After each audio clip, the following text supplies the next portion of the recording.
Halo kakak, berhubung ini adalah kisah novel jadi kemungkinan video dan narasi tidak sama. Dukung like, komen dan share-nya kakak. Terima kasih sudah tidak skip iklan kakak, selamat mendengarkan. Terdengar suara misterius, keras kepala Anda sangat mirip dengan kehidupan Anda sebelumnya. Semangat juang telah jatuh koma, segera di bawah nutrisi vitalitas yang agung ini, kesadaran kembali ringan, dan meridian yang rusak dalam tubuh dengan cepat diperbaiki dengan kekuatan yang kuat. Xiao Yan segera mulai berfokus, menggunakan Cheng Su Lingjue untuk menyelesaikan fusi terakhir. Tuan Chen, jika Anda bergerak, Anda tidak akan bisa menghilang setelah saya menerobos. Apakah Anda mendengar saya? Xiao Yan si pembunuh meraung, tidak perlu menebak, semua orang tahu bahwa selain permaisuri, tidak ada orang lain di sini yang dapat membantunya pada saat kritis seperti itu.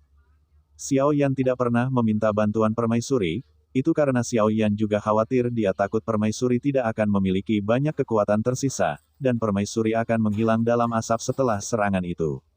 Hal yang paling menyakitkan dalam hidup adalah perpisahan, dan yang lebih menyakitkan dari perpisahan adalah melihat orang di depanmu pergi dengan mata kepala sendiri. Xiao Yan telah mengalami tim yang tak kenal takut, bahkan sekarang Xiao Yan tidak bisa melepaskannya. Saat memasuki tempat ini, Xiao Yan pernah menggunakan permaisuri sebagai batu loncatan, dan dia tidak terlalu merasakan senyum bantuan permaisuri pada awalnya. Tapi menghadapi ketulusan permaisuri, bagaimana mungkin Xiao Yan masih merasa dingin terhadap permaisuri, dan permaisuri sudah membebani hati Xiao Yan. Dia berharap setelah semuanya tenang, masih ada kemampuan yang tersisa untuk membantu permaisuri. Setelah Xiao Yan selesai berbicara, dia tidak mendapat tanggapan dari permaisuri, dan Xiao Yan bingung ketika dia tidak menanggapi. Chen Xianyu, aku hanya ingin kamu mendengarku, apakah kamu mendengarku? Xiao Yan terus mengaum. Tapi kali ini, saya masih belum mendapatkan ingatan tentang permaisuri. Xiao Yan tidak mengatakan apa-apa, dan langsung berhenti berlari. Sejak Cheng Su Lingjue, dia ingin melarikan diri secara paksa dari kondisi kultivasi saat ini. Dia tidak dapat menerima bahwa permaisuri pergi dengan cara ini, karena dalam hidupnya, terlalu banyak orang kehilangan nyawa karena dia. Selirnya masih ada, jangan memikirkannya dahulu, tidak bisakah kamu diam dan berfokus? Ini adalah kreasi Anda, jangan terganggu atau semuanya akan sia-sia. Tepat ketika Xiao Yan hendak membuka matanya secara paksa untuk menghentikan latihannya, suara permaisuri akhirnya bergema di benaknya. Pada saat ini, suasana hati Xiao Yan yang terburu nafsu sepertinya tenggelam ke laut, dan dia langsung tenang. Xiao Yan, saya akan melakukan yang terbaik sampai saya memiliki kekuatan dewa, dan saya pasti akan membantu Anda. Putriku adalah Raja Pluto, selama jiwamu masih ada, dia pasti akan membangkitkanmu menjadi dua. Jadi, jangan pergi dengan mudah. Bagus. Suara Xiao Yan terdengar, dan pikirannya kembali tenang saat dia berbicara, dan terus berfungsi. Kedua bintang di depan mata Su Lingjue hampir tumpang tindih, dan keduanya hanya selangkah lagi untuk bergabung menjadi satu. Tetapi bahkan pada saat yang begitu penting, Xiao Yan masih sangat peduli pada permaisuri, mengalir ke dalam tubuhnya, memperbaiki vitalitas tubuhnya yang agung, membuat Xiao Yan merasa sangat tidak nyaman. Permaisuri sudah hidup dan mati, jadi vitalitas yang begitu agung mungkin tidak layak disebutkan kepada permaisuri sebelum dia masih hidup, tetapi permaisuri Xiao Yan saat ini telah merasakan energi kematian yang sangat kuat di tubuhnya. Permaisuri sekarang hanyalah jejak sisa jiwa, dan sangat mungkin bahwa kekuatan kehidupan ini adalah seluruh kekuatan permaisuri. Perasaan ini membuat Xiao Yan seolah merasakan api dari tim yang tak kenal takut, dia tidak ingin menjadi seperti ini, dan dia tidak ingin semua orang menjadi seperti ini karena dirinya sendiri. Jawab aku, Xiao Yan tidak mendapat tanggapan dari permaisuri, bahkan jika dia berteriak, dia selalu menghormati di depan permaisuri sebelumnya. Xiao Yan-nya saat ini telah benar-benar mengubah temperamennya. Tapi kemarahannya tidak lebih dari rasa takut, dan dia tidak akan pernah mendengar suara permaisuri lagi.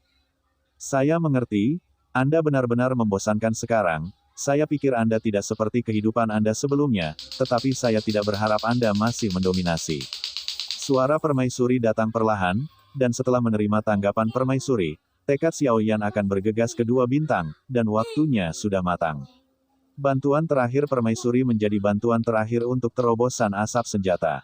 Kedua bintang itu akhirnya bergabung menjadi satu. Pakaian, duduk bersila di tubuh Xiao Yan, aura yang kuat dan mendominasi keluar, bukan kekuatan yang begitu kuat, tapi semacam momentum, aura yang mendominasi, seperti perasaan menjadi raja. Aura ini hampir secara instan membuat orang-orang abadi di sekitarnya merasa bahwa mata mereka memandang ke arah aura dengan takjub, dan akhirnya mata mereka tertuju pada Xiao Yan. Dan di antara banyak orang yang terkejut, ada tuan rumah yang berdiri di atas binatang terbang itu. Matanya tertuju pada tubuh Xiao Yan. Dia tahu bahwa Xiao Yan akan memiliki permaisuri di sisinya dalam terobosan, jadi beraninya dia mengganggu Xiao Yan. Tentu saja, dia tidak pernah berpikir untuk menjadi dewasa, meskipun dia tidak tahu hubungan mereka satu sama lain, tetapi meskipun mereka saling berhadapan dengan pedang, mereka sebenarnya tidak memiliki kebencian yang mendalam satu sama lain. Merasakan aura yang datang dari tubuh Xiao Yan, hanya aura ini yang menembus dirinya yang abadi, dan dia tidak pernah memiliki kemampuan yang sama untuk menggabungkan klon seperti yang dia bayangkan. Aura yang dipancarkan Xiao Yan sekarang adalah aura dirinya yang sebenarnya. Masih tanpa aura keabadian, dia masih dewa perang, tetapi jika dia masih dewa perang, dengan aura yang begitu kuat, mungkinkah dia telah menembus dewa perang, alam legendaris? Tentu saja, saya pernah mendengar tentang sistem Zujinsu, tetapi saya tidak tahu banyak tentangnya. Dia juga telah mencoba menjelajahi alam misterius ini, tetapi setelah menghabiskan ribuan tahun masih sia-sia, organisasi itu menyerah. Karena pada akhirnya, dia tidak yakin apakah Zujing benar-benar ada, lagi pula di sampingnya tidak ada permaisuri, bahkan dia sendiri tidak yakin dengan ranah kepercayaan. Bagaimana Patriark bisa menyentuh ambangnya? Jika dia tidak melihatnya dengan matanya sendiri sekarang, dia tidak akan percaya bahwa alam dewa pertempuran dapat memiliki aura yang begitu kuat. Kalau dipikir-pikir, alam legendaris itu disebut Zujing Fighting God. Ada desas-desus bahwa permaisuri adalah dewa pertarungan Zujing, dulu saya mengira ini hanyalah ranah dari Huzu yang didengar dari desas-desus, tetapi saya tidak menyangka itu benar-benar ada. Pertempuran ini diatur di sela-sela, dan dia adalah penonton dari awal sampai akhir, seharusnya dikatakan bahwa kekuatannya benar-benar di atas Xiao Yan. Tapi segala sesuatu tentang masalah ini tampaknya berputar di sekitar Xiao Yan. Semua tidak ada hubungannya dengan dia. Perasaan ini membuat organisasi untuk pertama kalinya merasa seolah-olah bukan lagi manusia takdir.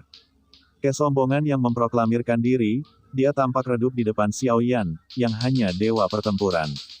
Pada saat ini, 40 miliar vitalitas dan stardust di tubuh Xiao Yan akhirnya bergabung menjadi bintang besar yang bersinar.